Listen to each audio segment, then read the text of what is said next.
اولا وقبل كل شيء، شكرا بزاف للناس اللي كيتفاعلوا في هذا المحتوى وكيبغيو المعلومه يوصلوها للناس اللي محتاجينها. شكرا لكم جزيل الشكر. هنا عندنا توضيح ديال الكوليه،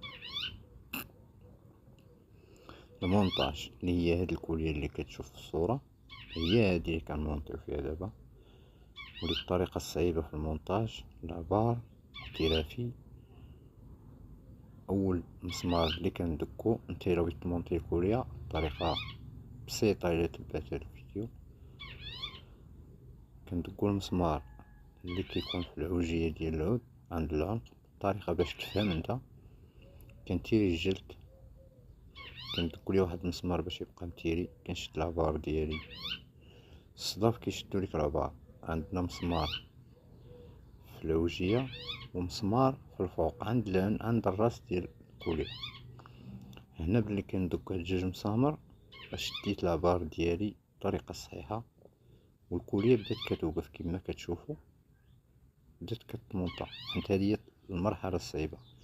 هنا كنجي كندير واحد المسمار نجمع به الكوليه، وهنا فين كنشد العبار ديالي وكنركز مزيان على العبار ديال عنق العود.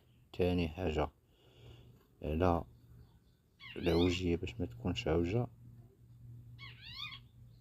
كنعاود تاني ندك مسمار الاتجاه الاخر، نفس الطريقه اللي خدمت في الاول غنخدمها في الثانيه.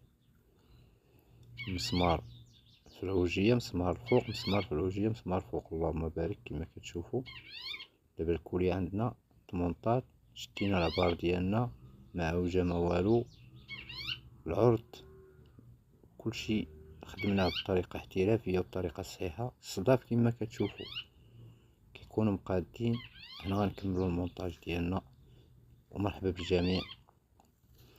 واللي مهتم خلي كومونتير، اي معلومه توصلك مجانيه، ماشي دايرين هاد الباج باش نستافدوا منها ماديا، دايرينها باش نديو رحمه الوالدين. هاد الصفحه مديوره وقول الله يرحم الوالدين، وخلي رايك. ومرحبا، خاصك شي معلومه خلي كومونتير نجاوب خويا بالزربه في البلاصه، نجاوبك. والمعلومه مجانيه بدون مقابل. اي انسان باغي يستافد، باغي خاصو مهتم بالبياسه، باغي يشريها، مرحبا. ما عندناش الاختلاف ما بين هذا وهذا، الاخوان كاملين بحال بحال.